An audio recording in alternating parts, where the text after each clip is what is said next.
Coucou tout le monde, on se retrouve pour un nouveau rendez-vous en vidéo. Cette fois, un petit lundi que lisez-vous, histoire de faire un petit peu le point sur mes lectures de la semaine dernière, mes lectures en cours et mes lectures à venir. De bonne humeur puisqu'enfin le soleil est arrivé chez moi, que je profite un petit peu d'autre chose que de la pluie. Voilà, ça fait 3 jours qu'il est là, donc on espère que ça va durer et surtout ça remonte le moral et ça donne envie de lire au soleil. Alors, la semaine dernière, je vous laissais, je venais de commencer le tome 1 de La fille du soleil noir, esprit impur de M.L.N. Hanover chez Milady.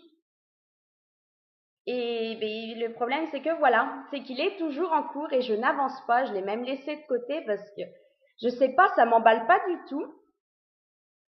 Les personnages, ouais, même Janet, elle est sympathique, mais enfin, elle est pas super accrocheuse. Les autres, j'ai pas accroché des masses. Ce qui se passe, j'accroche pas non plus. Donc, à me forcer, finalement, ça fait que ça me coupait carrément l'envie de le lire. J'avais pas envie spécialement de connaître la suite, d'avancer dedans, et pour le coup, j'ai quasiment pas lu pendant plus d'une journée, parce que voilà, même quand j'avais l'occasion, le livre sous la main, ça me faisait pas envie. Donc, pour l'instant, il est un petit peu en pause.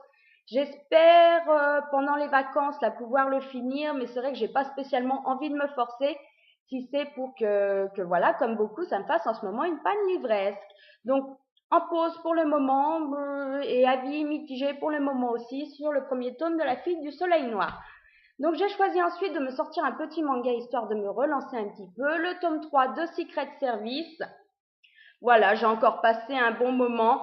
J'ai peut-être quand même un petit peu préféré le tome 2, mais celui-là se lit vraiment tout seul, il est bien, l'histoire avance bien.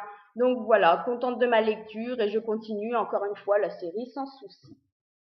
Ensuite, j'ai sorti comme prévu une lecture qui me tentait quand même moins puisque c'était Sous le signe du scorpion de Maggie Showalter. Donc chez Black Moon, je vous l'avais dit la semaine dernière, on devait le sortir avec mes copines Bassé et Ever. Elles étaient motivées, ce qui n'était pas spécialement mon cas. Maintenant, finalement, la seule chose qui me motivait, c'était qu'on le lise à trois et qu'on s'encourage un peu comme certains où ça a été dur de les finir. Je me souviens d'années où on a galéré. Heureusement qu'on le lisait à trois pour se motiver. Donc, j'étais pas super emballée par le synopsis. Une fois que je l'ai commencé, j'ai pas toujours pas super emballée. Ça aurait pu être accrocheur dès le début et c'était pas le cas. J'ai trouvé que ça manquait franchement d'informations. C'est vrai que dès le début, on nous balance dans la situation, on nous parle en plus de ces courses de chevaux de mer. Alors j'étais complètement à l'ouest, je sais pas, je savais pas du tout à quoi m'attendre, si ce qu'ils appelaient des chevaux de mer, c'était quelque chose de particulier, ou si c'était des hippocampes. Donc m'imaginer une course sur dos d'hippocampes, je pensais que ça allait être très spécial. Et en effet, la lecture était spéciale, mais pas du tout dans le sens où je m'y attendais. C'est vrai que le début, je trouve que le début est pas assez accrocheur par rapport à la suite du livre. Elle nous balance directement dans la situation. En plus, je crois bien que dès le premier chapitre, on a quand même quelques scènes gore. Dans les 100 premières pages, on avance un petit peu. On sait pas trop.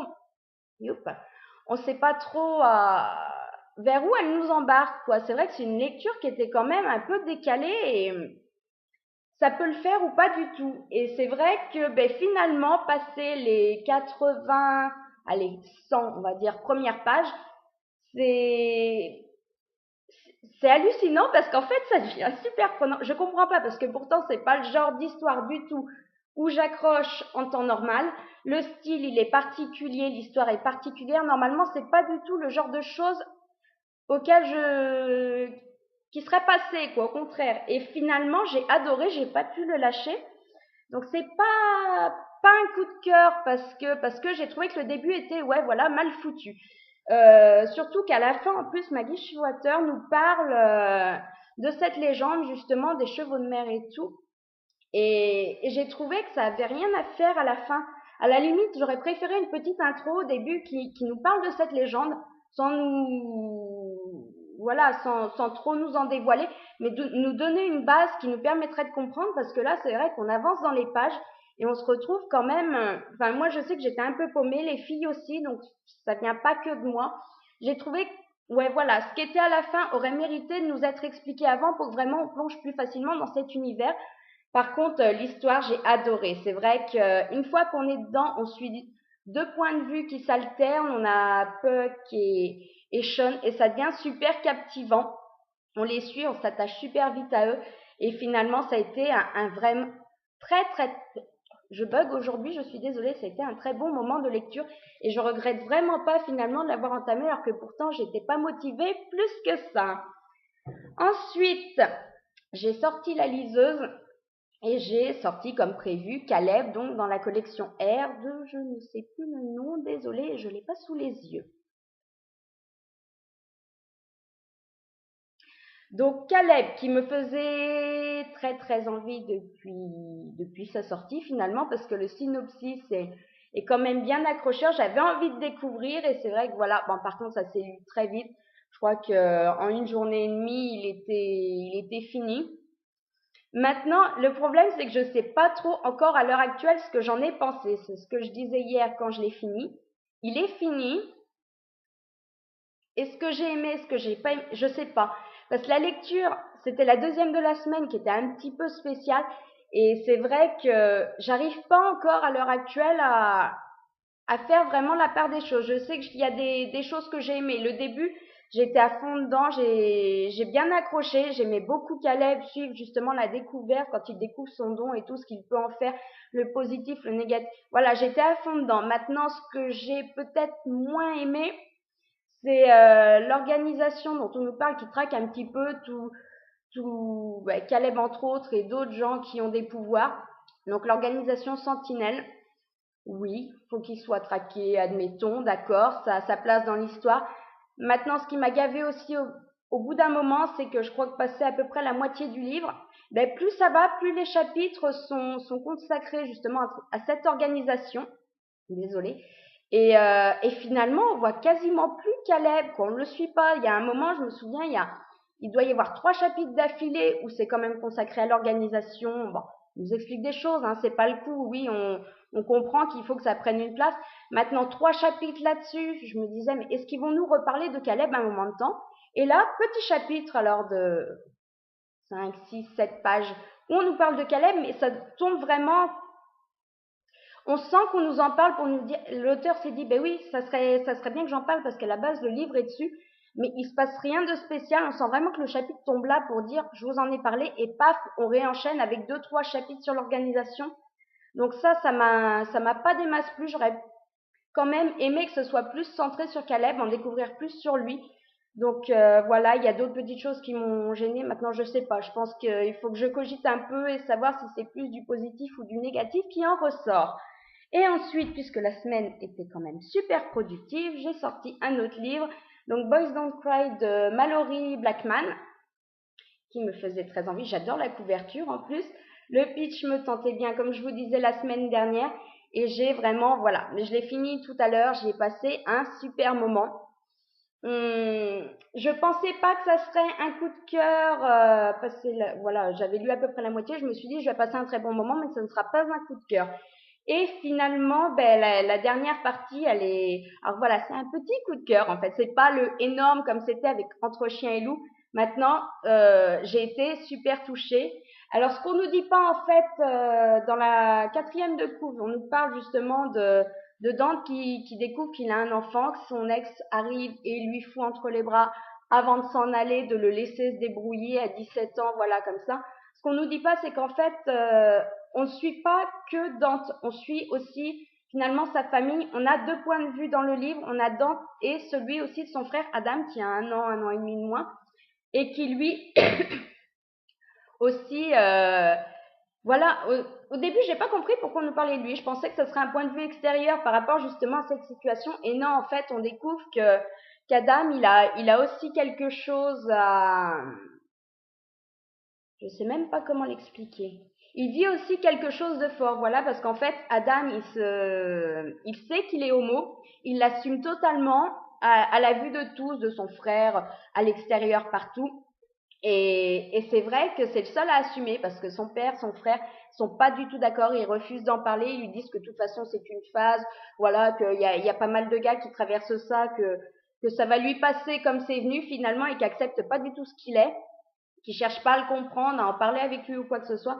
Donc en parallèle de justement Dante qui doit gérer un petit peu cet enfant qui débarque, qui fout un petit peu tout son univers en l'air, tout ce qu'il avait prévu de faire, eh ben justement on suit Adam qui même moi m'a plus touché que Dante parce que voilà il est vraiment à fleur de peau. Voilà, je suis encore toute bouleversée par ce livre, donc j'ai adoré, petit coup de cœur, et vraiment si vous tente, n'hésitez pas, testez-le parce que voilà, c'est très différent d'Entre chien et loup, mais en même temps c'est encore un récit super touchant. L'écriture, elle est top, ça passe tout seul, ça se lit, voilà, je crois une journée j'ai dû le lire, donc voilà.